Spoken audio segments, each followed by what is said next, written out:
जय हिंद बच्चों, कैसे हैं बेटा। चलिए आज हम पढ़ते हैं हिंदी व्याकरण पाठ 9 उपसर्ग। उपसर्ग क्या चीज है? उपसर्ग दो शब्दों से मिलकर बना है, उप प्लस सर्ग। तो उप शब्द का अर्थ है पास तथा सर्ग शब्द का अर्थ है रचना करना। तो इसकी परिभाषा अर्थात परिभाषा तो बाद में बताएंगे बेटा। पहले हम बताते हैं कि अर्थात उपसर्ग शब्द का तात्पर्य हुआ शब्दों को पास पास लाकर नवीन शब्दों की रचना करना। तो अब हम परिभाषा बताते हैं उपसर्ग की। उपसर्ग की परिभाषा ऐसे शब्दांश जो मूल शब्द के आगे जुड़कर उनके अर्थ को बदल देते हैं उन्हें उपसर्ग कहते हैं। जैसे अब परिवार है तो परिवार शब्द में हमने स लगा दिया, स उपसर्ग जोड़ दिया, तो अब उसने बिल्कुल ही बदल दिया स परिवार। परिवार तो एक परिवार है और स परिवार की पूरा परिवार है ना, तो उसका नवनिर्मित शब्द जो बना वो स परिवार, तो उससे बिल्कुल अर्थ परिवर्तित हो गया। अब ऐसे ही मैं आगे और उदाहरण बताती हूँ, जैसे उपसर्ग और अर्थ बताती हूँ उनके और फिर शब्द। तो जैसे उपसर्ग है सु और उसका अर्थ है अच्छा, अब हमने बोध में लगा दिया तो सुबोध बन गया। ऐसे ही ना उपसर्ग है और अभाव अर्थ है उसका, तो क्या बनेगा नाबालिग। भर उपसर्ग है और अर्थ है पूरा, तो क्या बनेगा भर पेट। सत उपसर्ग है, अर्थ है अच्छा, तो बनेगा सत्संग। स्व उपसर्ग है और अर्थ है अपना, तो बनेगा स्वावलंबन। अब हम और उपसर्ग और मूल शब्द और नवनिर्मित शब्द आपको बता रहे हैं। नवनिर्मित शब्द तो उपसर्ग है आ, मूल शब्द क्या है काश, तो क्या बनेगा काश में उपसर्ग लगाने से बनेगा नवनिर्मित आकाश। अति उपसर्ग है और आचार मूल शब्द है, तो क्या बनेगा अत्याचार। स उपसर्ग है, मूल शब्द है परिवार, तो बनेगा स परिवार।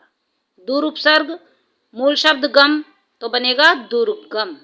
आ उपसर्ग है और हार है मूल शब्द, तो बनेगा आहार। प्र उपसर्ग है और गति मूल शब्द है, तो बनेगा प्रगति। ला उपसर्ग है, पता मूल शब्द और नवनिर्मित शब्द बनेगा लापता। तो अब आपको समझ आ गया होगा। अब आते हैं उपसर्गों के भेद। तो उपसर्गों को हमने उपसर्गों को चार भागों में विभाजित किया गया है। हिंदी में जो उपसर्ग होते हैं उनको चार भागों में विभाजित किया जाता है। नंबर 1 संस्कृत के उपसर्ग, नंबर 2 हिंदी के उपसर्ग, नंबर 3 उर्दू के उपसर्ग, नंबर 4 संस्कृत के अव्यय। तो संस्कृत के उपसर्ग तत्सम उपसर्ग संस्कृत के हिंदी में आए हैं। इन उपसर्गों से बने अनेक शब्द हमें हिंदी से मिलते हैं। तो तत्सम उपसर्ग जैसे तद्भव और तद्भव में भी मैंने आपको बताया था, तत्सम और तद्भव में भी कि तत्सम संस्कृत के शब्द होते हैं और तद्भव होते हैं हिंदी के। तो ऐसे ही है।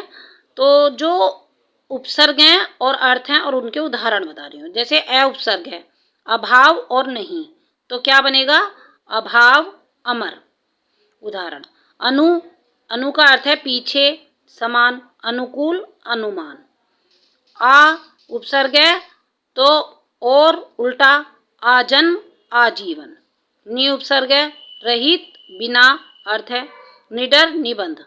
प्र उपसर्ग का अर्थ है विशेष, आगे, तो बनेगा प्रचार और प्रगति। हिंदी के उपसर्ग संस्कृत के उपसर्गों से ही विकसित होते हैं।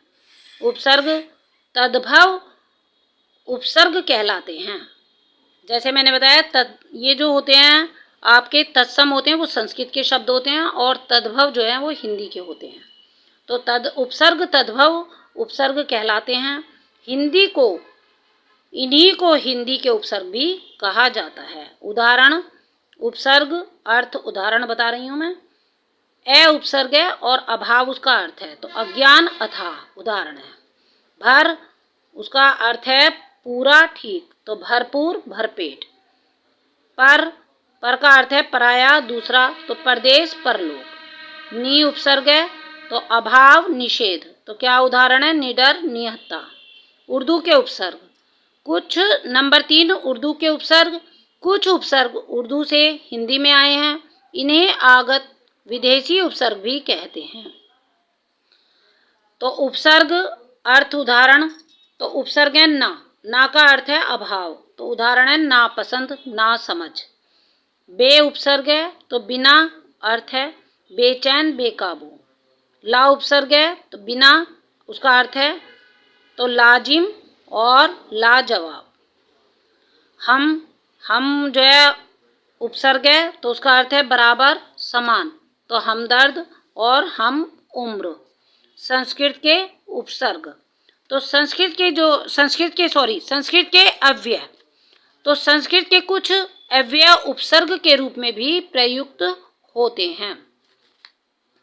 कहाँ होते हैं? अव्यय उपसर्ग के रूप में भी प्रयुक्त होते हैं। तो उसका उदाहरण, जैसे उपसर्ग है अधः, अर्थ है नीच, और शब्द रचना हुई है उसकी अधोपतन, अधोगति। अंतर उपसर्ग है और अर्थ है अंदर, तो अंतःकरण, अंतरात्मा। अलम उपसर्ग है, अर्थ है पर्याप्त, तो अलंकार, अलंकृत। तो बेटा अब हमने पढ़ा कि वे शब्दांश जो किसी शब्द के आरंभ में लगकर उसके अर्थ में विशेषता ला देते हैं अथवा उसके अर्थ को बदल देते हैं, वो उपसर्ग कहलाते हैं। और उपसर्ग के 4 भेद होते हैं: संस्कृत के उपसर्ग, हिंदी के उपसर्ग, उर्दू के उपसर्ग और संस्कृत के अव्यय। आशा करती हूँ आप सबको यह उपसर्ग समझ आ गया होगा। धन्यवाद। Have a nice day.